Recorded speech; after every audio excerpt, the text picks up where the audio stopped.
And welcome everyone to a brand new episode of Dive Cuts. It is Rock M Radio. We are here broadcasting live for Rock M Plus subscribers. Everybody else, this will probably hit your podcast feed in the next day or so. Uh, this is season 7. We're still in the midst of a heavy, hot, plentiful, bountiful Portal season. I'm your host, Sam Snelling. With me to talk Portal stuff, Matt Harris with his new coffee mug. Matt, how are you? Drinking a lot of this, Yeah. and think I'm going cross-eyed, looking at spreadsheets and looking at tables and trying to vet guys. And I don't even work for a college basketball staff. God help those guys. It's portal season, and we are neck deep in vetting and assessing, and needing all the caffeine to get through it. Yeah, the Portal stuff is taking over, and I know that like you're tracking guys, Watkins is tracking guys. I'm trying to track guys. The staff is tracking a lot of guys.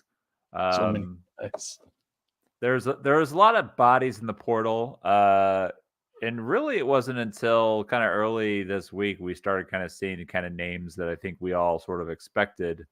Yeah. Um, namely like so we met last Wednesday, and I think the talk was mostly about Javon Porter. It was mostly about Terrace Reed.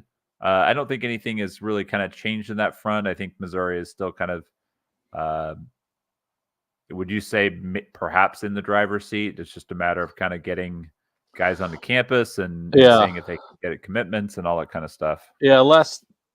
My last understanding was that there were visits that were trying to be finalized. Now, when those are, I don't have dates for that, but I think those are clearly the two names that are atop the board at this point. Whether or not those can be quickly shut down, we'll have to wait and see. But I definitely think there's confidence that if they can get those guys back to Columbia, that they can do what they need to do. To get two spots filled there. I think the thing that angst is probably too strong a word. The thing that I feel is probably urgency from people that interact with us either on Rockin' Plus and the message board or via Twitter is, when are they going to start offering point guards? When are they going to start looking at point guards? Have they asked for point guards yet? Matt, when are they getting a guy to dribble the basketball and run the offense? And I think that's sort of a good starting point here, and I'll be pretty brief. That part of the market has not really started moving yet. Like, we saw a little bit of it in the last day or so. We saw Zeke Mayo go in. Come to Columbia, Zeke. Come to Yeah. Columbia. This is A Rock M Radio / Dive Cuts favorite. We were on you back in the stream summer of 2020. We were on it. We supported you. Reward us for the loyalty. We saw you with the Run GMC streams at sparsely filled gyms. Come to Columbia. DeJuan Harris may not be leaving Lawrence, but you can come to Columbia and make his last season horrible. But yeah. He's in the portal. Malik Mack, a really, really good freshman for Harvard, went in the portal, put up 17 points on absurd efficiency for a freshman in a really good mid-major league. I think this morning another point guard went in. I can't remember. I've lost track, but we're starting to see guys that I would say like Watkins has done the initial sift, like they're in the top 15 of candidates. We're starting to see more of those guys move in. Until today and yesterday, it was probably like JP Pegues was probably the best like point guard prospect to go in. Maybe Jacoby Gillespie, who is now. Is that how you say his name? I think that's how I've heard it pronounced on broadcast. So I'm gonna assume they have a chart in front of them. Okay. But a senior out of Furman who's really, really good. We're sort of throwing out names and everything and sort of like different timelines. Basically, I'll try and be succinct. Over the weekend, JP Pegues went into the portal. Missouri reached out, touched base. Pegues, really, really good pick and roll operator, can shoot off the bounce. Probably on the fringe of what the top 10 will be, but if you get him into your program, you've got a really, really good point guard. Yesterday, Malik Mack went in and Zeke Mayo went in. Those are two guys that we had on our list that we were monitoring. Zeke Mayo in particular is one that we are really, really interested in, as we just joked about. Those are kind of the big names. But I think if you were to like look at the rest of the list, we haven't seen a Donovan Dent go in. We haven't seen a Miles Rice go in. We haven't seen like a PJ Haggerty go in. Like guys that I think are probably going to be in that top 5 sort of range. Like we just haven't seen those guys kind of filter into the portal yet. We don't know when they will. So that's sort of the wait and see approach here.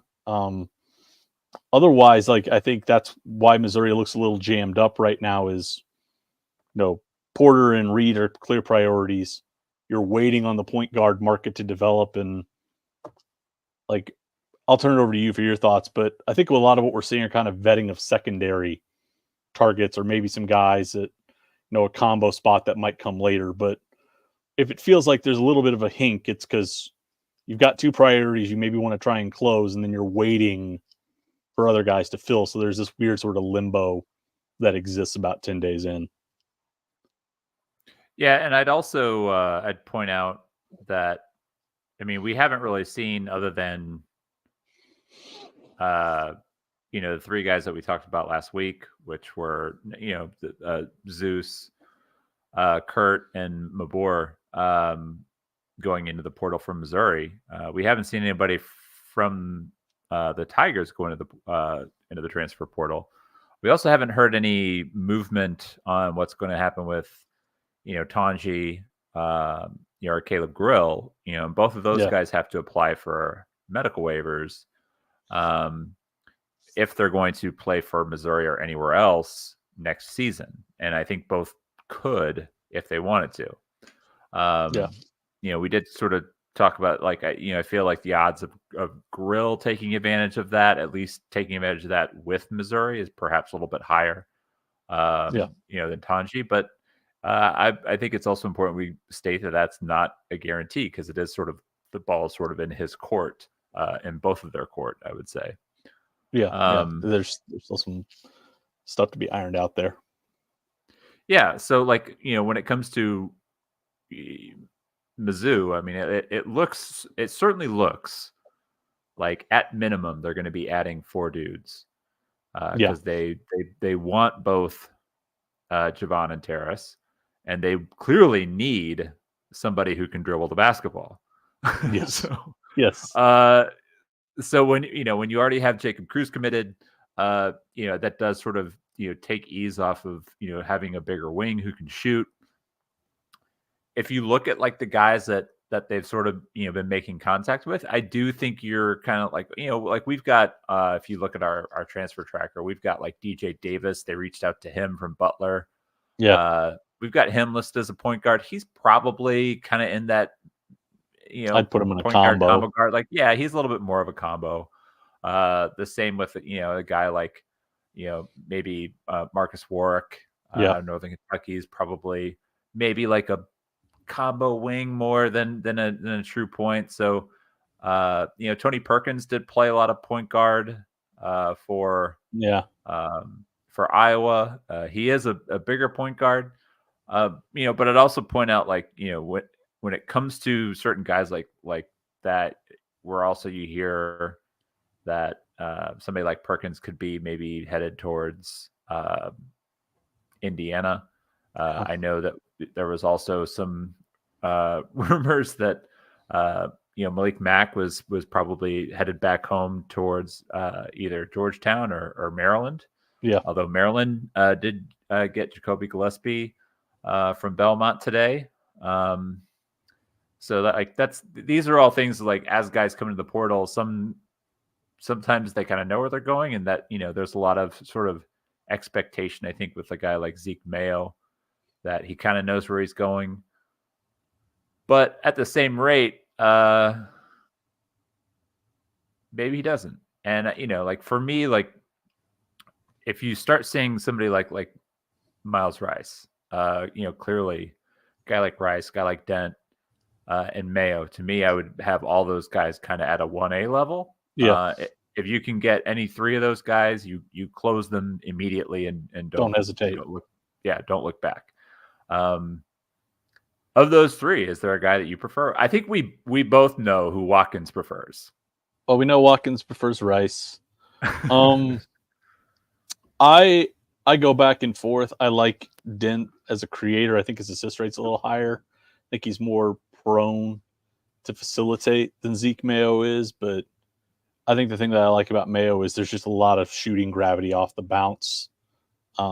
Good finisher for his league.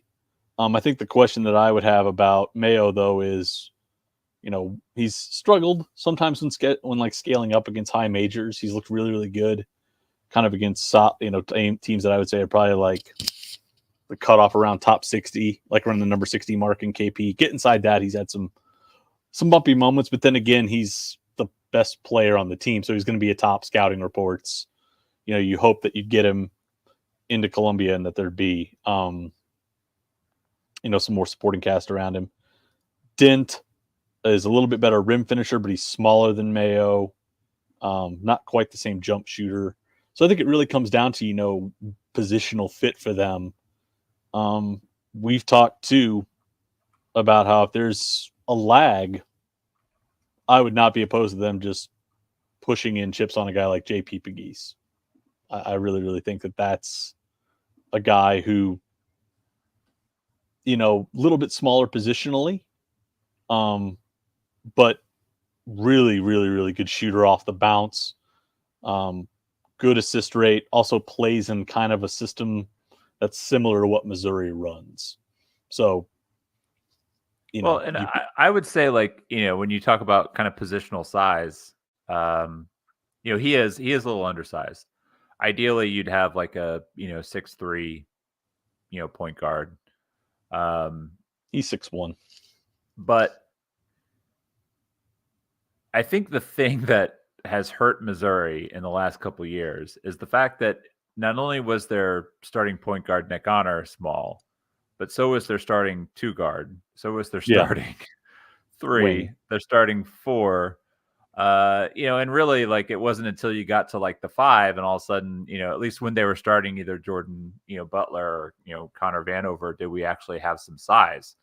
And it at least looks like, if you sort of have a construct of the roster right now, that size at like the 3, 4, even like the 2, 3, 4, 5 position is going to be improved. Tamar Bates is, I think you probably right now pencil him in at the 1, unless you kind of add 2 guys that you like, and you can maybe put him at the 3. If you're looking at a guy like, if you think Cruz is a starter at the 3, then that guy is like, he's 6'8". big, he's 6'8", and then you're looking at the number of guys who are coming into play the 4, whether it's Javon Porter, who's damn near 7 feet, Terrace is 6'10". The incoming freshmen all have great size.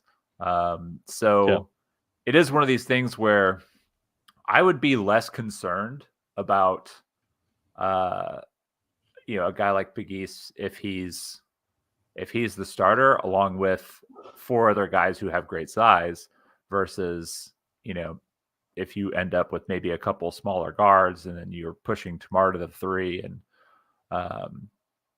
and maybe you don't land everybody you want to land, and you end up maybe playing Cruz at the 4 and stuff like that. Like, I think that's when you get a little bit more into the dicey position defensively. Yeah. I think I would probably just, my initial take would be Zeke.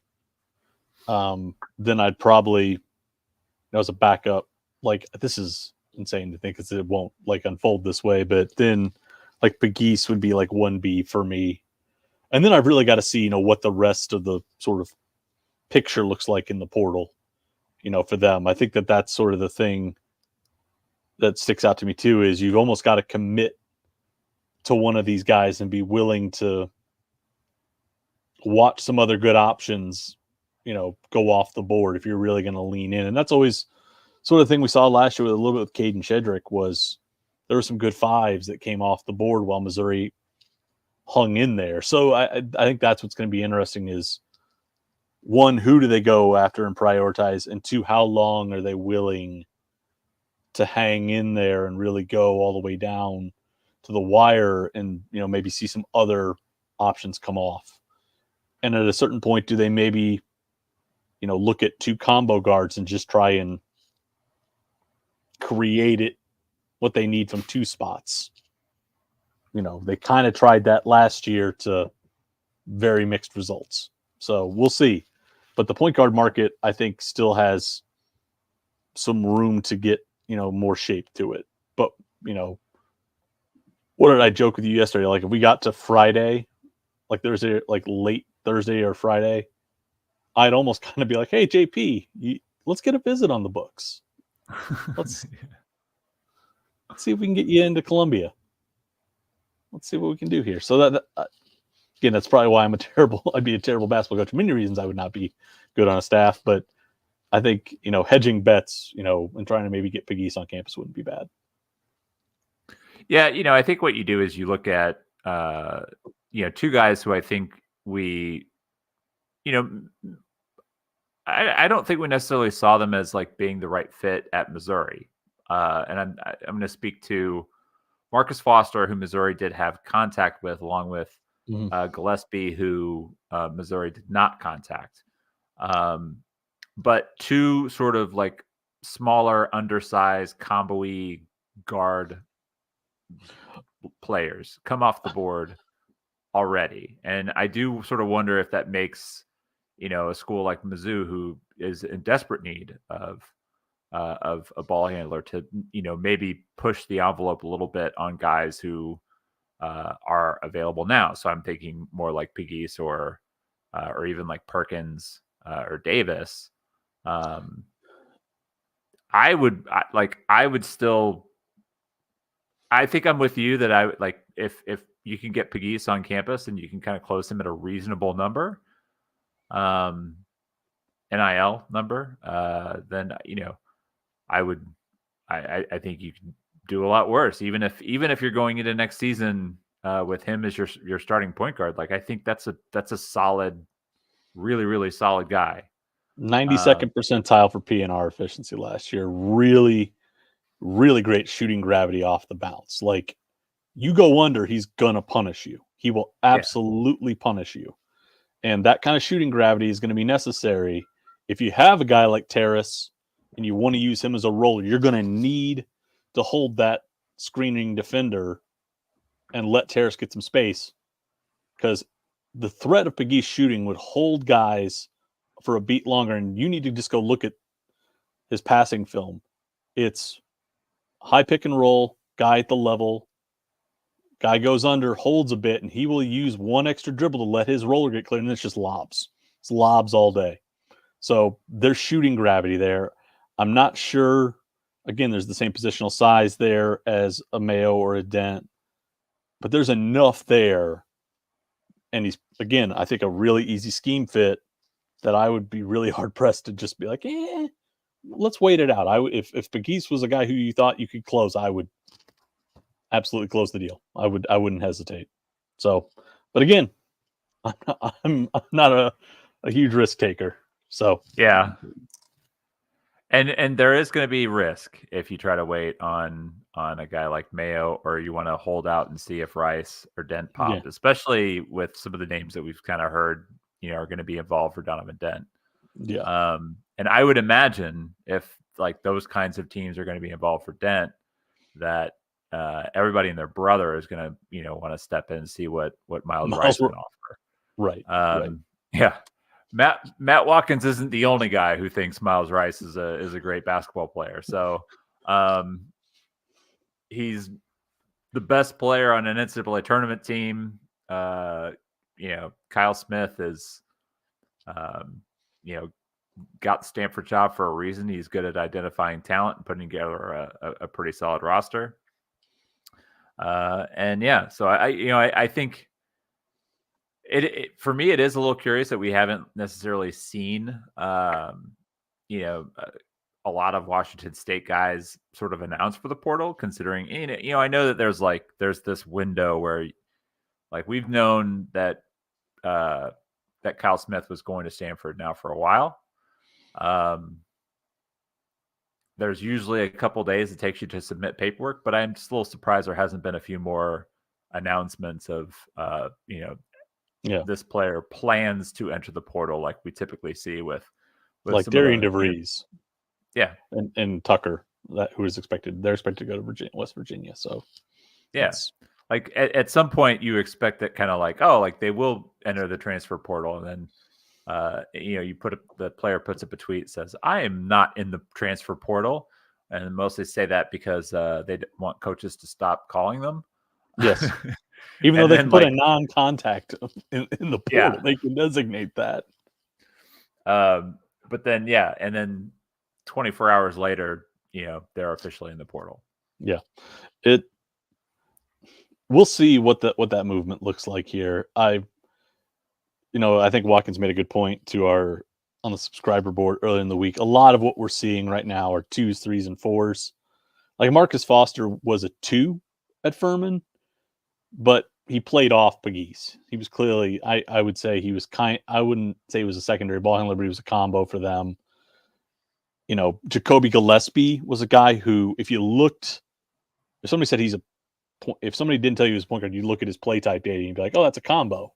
Because Casey Alexander's system isn't like ball screen heavy. So the system there was a little bit different. Like the question will be, do you begin to like circle back to a Marcus Warwick from like Northern Kentucky? Down year last year, didn't shoot kind of struggled shooting it, but he was at the top of the scouting report roster. Didn't have as much support, but he's a guy who year before played pretty well. He's 6'2", 170, 180, not bad size for a point. I think I have some questions about just like his kind of vertical pop and finishing ability, but he shot it well enough off the bounce. Do you eventually get to that point where that's the guy you're considering, and is that going to move the needle enough? I don't know, but I think that it's like, don't panic, and then all of a sudden you go. I think I got to that point on the big man market like about 5 days into April last year, and I was like, all the really top end bigs are gone.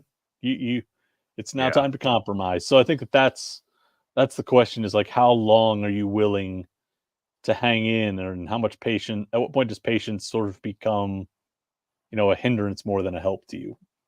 We'll see. But I think if people are worried right now, 9-10 days in, I think that's probably too soon. But who knows? Ask me a week from now how I'm feeling about the point guard search. Well, yeah, and I would also add, like, there's always it seems like these things kind of go in waves. I think like once we're kind of into the portal era for a few more years, like I'd really like to see like the point data on like the number of entries and like what time they sort of went in, like once the portal opened and all that kind of stuff. Oh, I did that last year for bigs. I did it last year. The big man market started ebbing like probably 8 days into April. And then you get to the NBA withdrawal deadline, and guys who are trying to do that dual portal, withdrawal thing bounce out. They go when you see a spike, and then you see it dip.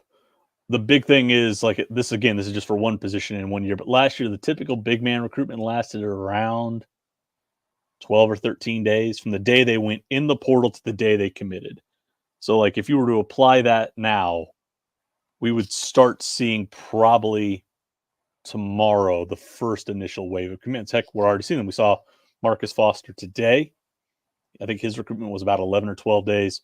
We saw Jacoby Gillespie's then go 11 or 12 days. So if you were to like look at when Terrace went in the portal, about 8 days ago? Something like that, last Tuesday, I think. Now is about the time you'd start thinking, oh, are we going to see finalists? Are we going to see visit lists get announced? Javon Porter, I think, was a day before.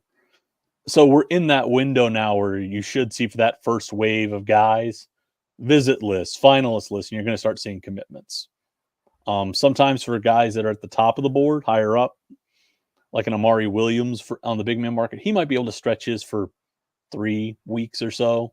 But for a lot of these guys, it seems like 2 weeks is kind of the rough number for when they begin to pop. And it'll go in waves.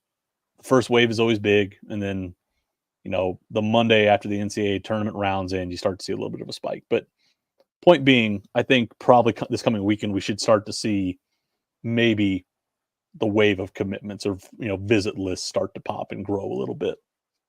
Will Missouri be among them? We'll see. Yeah, I don't think there's a whole lot of panic. At least for me, like I still think that with the amount of bodies that I think we're kind of expecting to go into the portal, like there's still a good possibility of more really high quality guys. Probably another 600 or so. Yeah, like my thing is how quickly do you kind of want to stake your claim on certain guys, and like if not to kind of reiterate the point, but if you can kind of get the move on with Pegues, is that is that kind of where you want to end up, or do you try to string that out and see if you can really kind of make a move with Mayo, or are you waiting to see if like your one of your prize guys is going to pop? But this is why the staff gets paid what they get paid, because they have to know these things. Like they have to know if we wait, what is going to happen, who else is still coming into the portal. There's a lot of a lot of people complain about like tampering, but you don't necessarily have to like tamper with a player. All you have to do is you have to talk to the that AAU started coach. in December, right? Like, and find out like, hey, is this guy going to go into the portal? Because we need to be ready if they are.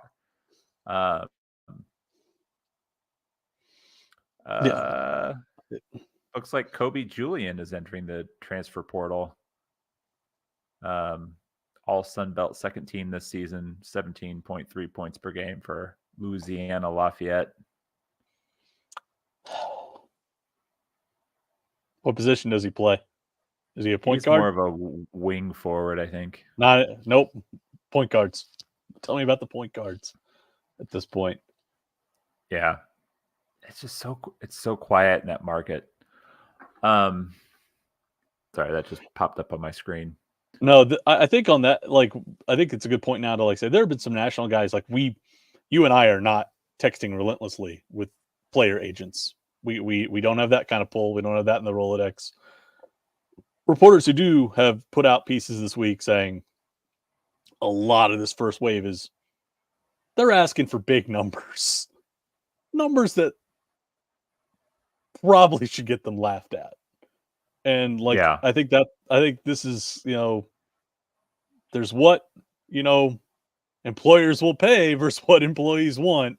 And that gap, is, creates, lags. So I wonder how much of this too is like, you kind of need a guy like Miles Rice. You kind of need some big names to come in that genuinely command those offers to get guys in this wave that are currently in to sort of recalibrate expectations. Like, I wonder if that's sort of where we're at too, is in some ways, like, you need the big fish to move in, the ones that are going to command north of 500 or 600,000 legitimately. And for agents to see, oh, those guys are getting the offer, and go back to their guys and say, okay, I know we asked for 4 or 5, but we're probably closer to 250 or 3. Right. Like, I think that's just where, again, that's sort of reading the tea leaves and reading pieces out there. I think that may just be a thing too, is, salary expectations are creating a little bit of a slump and a lag in that market. And we'll see what happens once, people that, command higher incomes, move in. We'll see. I think that's a variable we have to consider.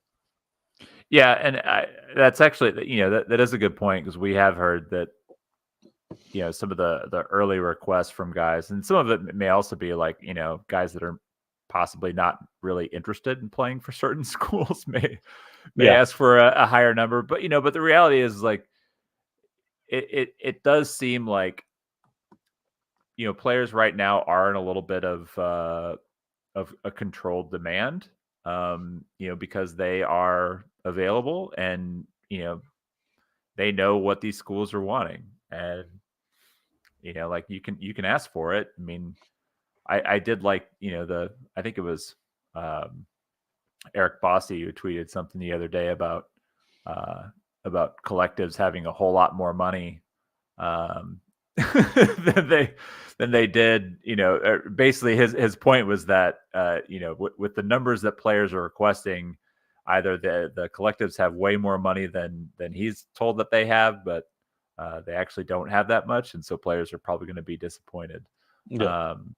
And the reality is, like, the market will settle. It's still feeling itself out, and it's still a little bit crazy, and I think that's why a lot of guys kind of hurry up and try to get in the portal and try to get that early big offer. I did kind of want to ask you, because kind of moving around the SEC a bit. Kentucky is bringing John Calipari back, which I wrote a column over the weekend kind of about that. What was it? Well, I like, part of it is like, I see like some national people basically saying like this relationship, it's pretty toxic between Cal and the Kentucky fans, and sometimes I kind of feel like, well, who's responsible for that? You know what I mean? Like, I mean, that's a hard pivot. Yeah, like, I'm sure Missouri fans would love to hear us debate like the strained marriage in Lexington. I'm just kind of curious, do you think do you think this is headed towards a bad ending in Lexington, or do you think Cal's gonna get it back on track? I mean, I don't know if we'll get it back on track. I think you have to just look around at like the hiring cycle nationally. Look at the jobs that opened up. Louisville, a top 10 job. Ohio State, probably like what you'd say a top 15, top 20 job. Michigan, a top 20 job came open. Those are three opportunities that, you'd think that those guys could go pull sitting head coaches from anywhere they wanted. Ohio State hired internally. Wild. Michigan went with Dusty May. Like, Dusty's been good, but I think you could look around and see. It's gonna sound so dumb, but outside of the Final Four run, like, there's some coaches who had. But if you were to look at some other like Pat Kelsey, who we'll get to in a second, like Pat Kelsey, like if you were to look their resumes together, like Pat's done really good work. I'd put him in the same kind of tier as Dusty May. And then you look at Louisville. Louisville, was pretty clear in its flirtation that it wanted Scott Drew. Scott Drew is nice to everybody, apparently, and will listen to you and then tell you politely he's staying at Baylor, which just built him a new basketball arena. Then right. Dusty May in Louisville had their sort of moment that was reminiscent of Mike Anderson. You don't let the guy get on the plane or leave you without signing something. It's done. You got to get that done. You don't let him go home and think about it, or else the cold feet happens. And they sounds familiar. Yep. And then Louisville, was sort of in the same kind of weird situation as Missouri, where they would not hire anybody with blemishes, so they wind up with Pat Kelsey. But like, if you had said any other year that the people that were going to be hired at Louisville, Ohio State, and Michigan were the coach from Florida Atlantic, an internal promotion, and the coach from College of Charleston, everyone would have gone, what in the living hell went wrong? Like, we've not lost, they're not dead, but we've seen a lot of really legendary coaches leave the game. Like, look at Duke. Duke promoted internally. Like, so my point is, where is this candidate that is going to come? North Carolina promoted internally. Villanova basically promoted internally. A lot of these big, have said we value continuity in our culture. And okay, so if you are Kentucky and you push Cal out, go show me the coach that's going to crawl over broken glass to get to Lexington. Like if you've just shoved Cal out, even also, withstanding yeah, some bumpy results, but withstanding some not great tournament results, show me the coach that's going to walk in and going to sate that fan base and that's going to look around and go, yeah, I'm willing to embrace this. Like you had to find someone who's better than Cal. Like there are plenty of valid criticisms here, but like who's going to recruit at the level that keeps Kentucky fans happy? You know, who's going to be able to have, I think, the tolerance of the political, PR role that guy plays in that state. Like, show me the list. Like people say, Mitch Barnhart's close with Scott Drew. Again, Scott Drew is sainted at Baylor. He can win. He could still win a national title at Baylor. He could win it. He's won a national title there. His name's going to be on the court. Like, so show me the person that you're going to go get. Mark Few is not leaving Gonzaga. His name's going to be on the court. Go show me the person. Like, okay, maybe you want to take Chris Beard. Maybe you want, like, that would be one. But we watched what happened at Chris Beard at a big-time job and how that unfolded. Not well. So I guess that's my thing. Like, withstanding Cal's performance, withstanding that entire debate over whether or not it, like, matches Kentucky's expectations and the standing of the program, make an affirmative case for 3 or 4 other guys to take that job and do it well. I don't think that it's a slam dunk argument. And so you wind up in a situation where I think Mitch Barnhart knows that. I think he looks around as the AD and says, I'm not happy with Cal's performance and with the stewardship at this point, but I'm going to pay $33 million to buy him out, even if it's like Kentucky fans are saying, oh, you can spread it at $6 million. Fine. I'm going to write $6 million worth of checks over 5 years to go get who? Like that's my thing here is make an affirmative case for somebody coming in and elevating that program back to its expectation level. Like that's not meant to give Cal a free pass. It's just saying make an affirmative case for someone else and I'll hear you out, but I just think it's really, really hard. Another thing that I would sort of caution here is we've seen a very, very, very proud program just to the north of Kentucky that has, that coveted blue blood status, but has not been remotely a blue blood program for almost a decade. Yeah, I was going to say 10 years. Yeah. Like, Tom Crean won 2 Big Ten titles while he was there. Oh, way longer than that. IU wants to fight. Those people want to boycott Mike Woodson next year. Right. He's going to have apparently a $4 million NIL budget to buy a team for next year and hopes he can salvage it. So that's my thing here. Everybody wants to fire their coach now because you think we can go, just flip it roster. But this is my last point, and then we'll get back to talking about Missouri. We should do that because that's the team we actually actively care about. People, presumably want to hear us talk about.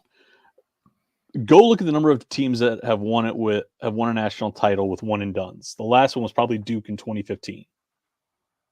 Which team in this era of the portal and instant roster flips has genuinely competed for a national title? You know who still wins national titles?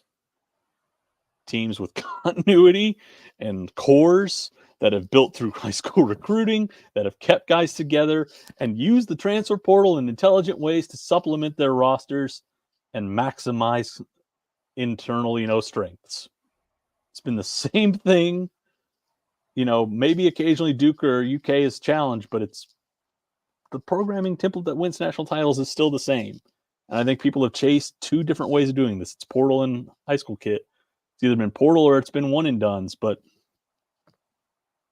fan bases think you can just make an end run and do an easy build. You can't. And I think Yeah. Kentucky, Kentucky has tried both ways of one and dones, and now with portal. What if Cal just tried building a continuous core of 6 to 7 guys? Well, and realistically, as as the landscape kind of shifts, and maybe and I do think this is like a fair criticism of Calipari is, he has been sort of so focused on just landing the most elite talent, but how much of that kind of like middle of the roster that isn't going to get drafted in the NBA are you able to keep, develop, and hold on to, and build around every year? So when you get a guy like Rob Dillingham or Reed Shepherd, who are lottery level kind of players, that those guys are fitting into an already established core. They have the culture kind of built around them, and they're able to sort of excel within that. Because I know this is going to sound weird, but I'm also like a believer in that. As much as the NBA landscape has shifted, like I don't necessarily think college has shifted its approach to kind of like understand what the NBA is sort of looking at and buying into. The NBA seems to be completely okay, at least in the front end of the draft, taking guys that are just supremely talented that have huge ceilings and maybe a work in progress. But those guys aren't going to help you, much in college. I think, like Aaron Bradshaw is a good example at Kentucky of a guy with an immense amount of talent, very skilled. He's not ready to compete and help you in college basketball this year. He's too soft around the basket. It didn't help him that he was hurt at the beginning of the year, but yeah. And now he's played and he hasn't been effective, and he's probably gonna have to play a second year in college, and he's looking at rumored to be sort of transferring. And so I think like there's this mix where you kind of get these guys that are like uber talented that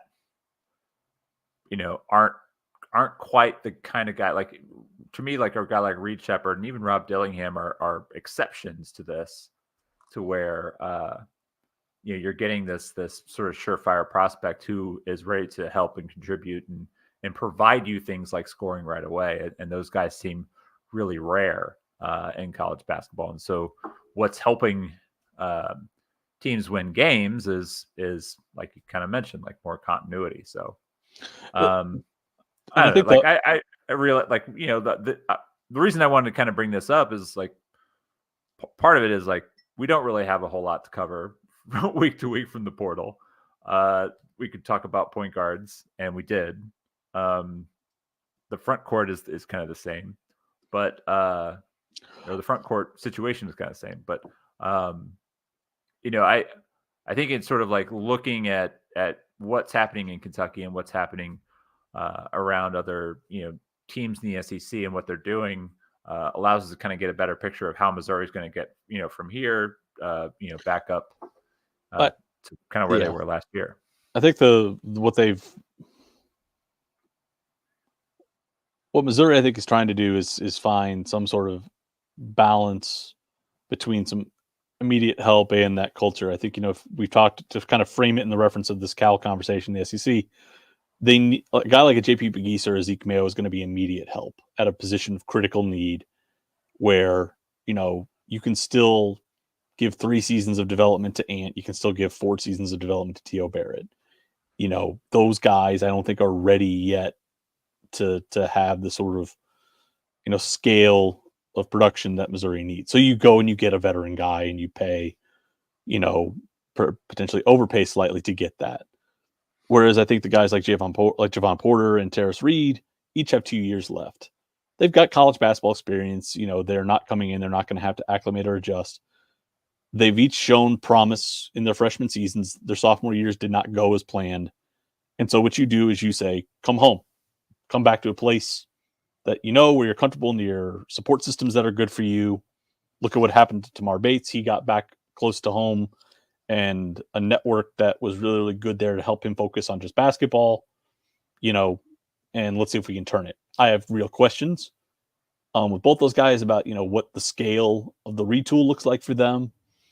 But if they hit, you've got two guys who are high major starters for multiple years for you and are going to mix with two really good prep classes coming in. So you can sort of find guys who are going to be settled, who are going to be used to this environment, who are eager to blend and fit with your guys, and you can create that culture. Jacob Cruz is a guy who, fits an immediate need. So I think that there's a way that they're trying to strike that balance where it's not just 10 underclassmen on the roster and a sole bet on talent.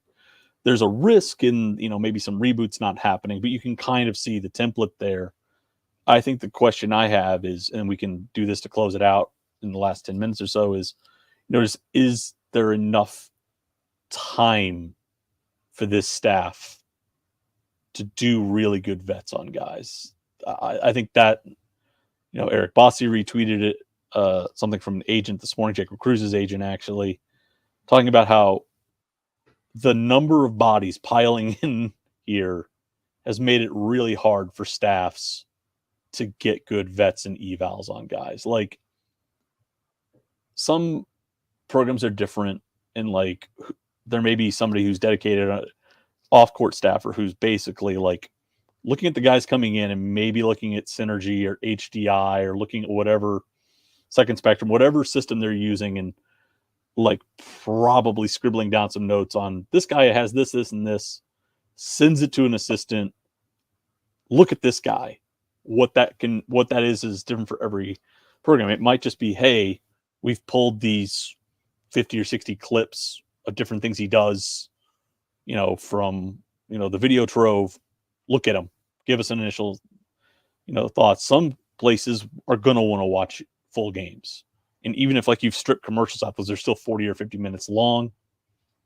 So you're looking at 2 or 3 hours to watch some basketball games. And then you've got to get Zoom calls. You've got to like line everything up. You're trying to like get pinged by, when we say people are getting contacted, it's not like the olden days where it's like a coach contacting a player. It's an AAU coach reaching out to you. It's, a trainer reaching out to you. It's a high school coach reaching out. It's an agent reaching out. It's the staff, having to look at, is it a non-contact form? Like if you're trying to do like what Missouri's doing, if they are trying to arrange a visit, you're trying to like deal with moms and dads and like your Dobo trying to get everything lined up. Like you aren't sitting down for 3 hours uninterrupted watching a basketball player and evaluating them. And then when you get somebody on campus, you've got to decide like within a day, yeah, this guy fits what we want. So I think that's the challenge here is, we are fortunate in that like Watkins and I have a pretty like just retentive system for evaluating guys. And, I can do maybe 2 or 3 guys a night, but I don't have people pinging me constantly. I'm not having to try and figure out, how to do everything else logistically here. So I think that's the other thing here is, well, and you're also not tasked with watching like, the entire game. You can sort of focus in on what you want to see, like how is he in pick and rolls and how, that's one of the benefits of our Synergy license is being able to, quickly, vet guys. And not that the staff doesn't have Synergy. I think the point you're kind of trying to make, and you can correct me if I'm wrong, but, we have the ability to kind of, sift through the data, pull out names, quickly look at, 25, 30 minutes of Synergy. And we're probably feeling pretty good about what we see. However, the staff wants to be able to see it. They need to be able to see the guy play an entire game. Yeah. Like I will say this, the hardest part of like watching clip stuff is like, I don't have like, I can see a guy looks terrible on defense, but as you and I know, what's the scout that night? What's the scheme fit? Like you need to watch full games of dudes. And also what the clips are great, like I guess in that you can like see big trends early, but like what I'll probably do is what I always do, and I'll just push off to the summers. I'll watch 3 average games of a guy, 1 good game and 1 bad game. And that's going to give me the context around how he plays. And that's what the staff needs. They need to be able to say, okay, yeah, he has got some dog shit numbers in this part of his profile defensively, but his team was using these principles. They were facing, they had this kind of, maybe injury problems that forced him to play out of position a little bit. And, there were a couple nights where the scout just absolutely murdered him.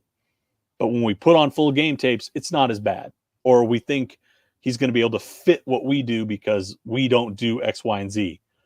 Those are the things that we don't always get. And I think that, get lost in there. And the question is, do staffs and is Missouri staff, able to get the time it needs to get the right evals on guys? And I think that's going to be sort of important. And we won't know until they come out next year.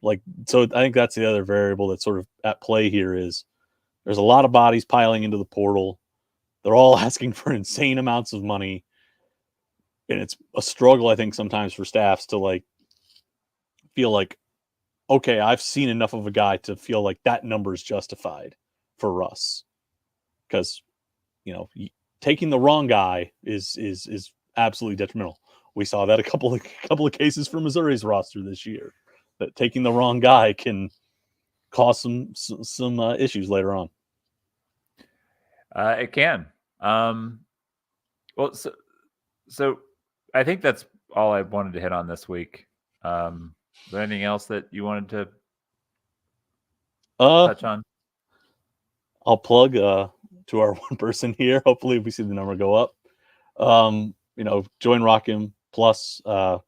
It's been really, really fun. We want to see more people go in there. The portal thread's great. Watkins is updating the main list multiple times a day with guys going in. I'm trying the best I can to within a day or so to do mini scouts on guys, which are probably breakdown of their top play types and about 200 to 400 words on them sometimes. Tomorrow we'll have a full kind of scout on Jevon Porter in the up on the site. That's about 1,200 words along with about 25 minutes of tape.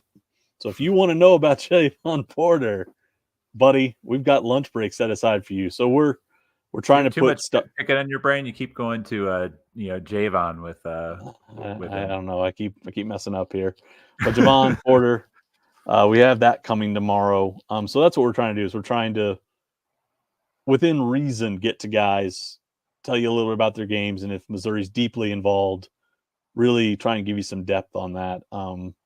It's a chance for you to talk to us about why we like guys, or ask us questions about kind of what we think Missouri's trying to do. So it's been really, really fun. So I hope people have are considering checking that out. And your support and your subs help us pay to do cool stuff like this. So we're really, really grateful, and we hope you take advantage of all the things that you provide to us and help us produce great stuff for you. Yeah. I'm gonna, I guess, give one last plug if you are watching. This is the site. You can see it on the screen. If you are watching us on YouTube and you are not subscribed, please do so. Your subscription to the YouTube channel helps, as does a simple like. We are live for Rock M Plus subscribers. We are planning on doing all of our future podcasts live for Rock M Plus subscribers. The benefit, that is one of the benefits of being a subscriber. So head on over to Rock M Plus, and you can actually join into these podcasts and live. And as we get more people, we actually had a decent audience last week. Hello to our one viewer this week. But we are going to get onto a regular schedule. Hopefully that helps with the current subscribers kind of getting hooked and getting in. I think it's going to be a benefit too. I will also give a plug to the Chad Muller podcast, which recorded episode 2 tonight. Actually, we're recording this Wednesday, March 27th. He recorded that should be available for subscribers on Friday morning. and then it doesn't go out to the general public for a bit. So his guest was Mike Kelly, and I don't want to tease too much here, but Chad has a pretty robust lineup of guests coming on, including a guy who won a few football games at the University of Missouri a few years back. So Woody Woodenhofer? Huh? Oh wait, he's dead. Woody Woodenhofer. Yeah. More recently, but not anybody who's currently employed at the University of Nevada, Las Vegas. Yeah. So I believe that's episode 3 will be Coach Pinkle. But yeah, Mike Kelly's first up. I think he's got like Chase Daniel lined up. He's got Chase Kaufman. He's gonna have like a whole reunion of like the 2008 Missouri football Tigers, which I think is like rad.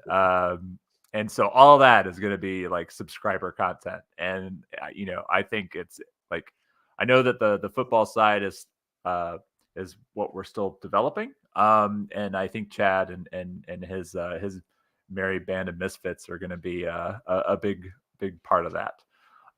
So with all that said, thanks everybody for tuning in. We'll be back next week. I will be here. It will probably not be this guy. I think we're going to get into a little bit of rotation. So next week it'll probably be me and Matt Watkins. And then I think maybe you guys will join forces at some point, but we are going to kind of keep this thing rolling. Head over to Rock M Plus. If you are not already subscribed, please get subscribed. And we will chat it up. We will talk all things transfer portal, and maybe Matt Harris will get the scoop on when certain bodies are hitting campus and stuff like that. We'll see. We'll try. We're gonna try. We're gonna try. Those guys will be can be stingy with the information at times, but we're gonna try. Until next week. Thanks everybody.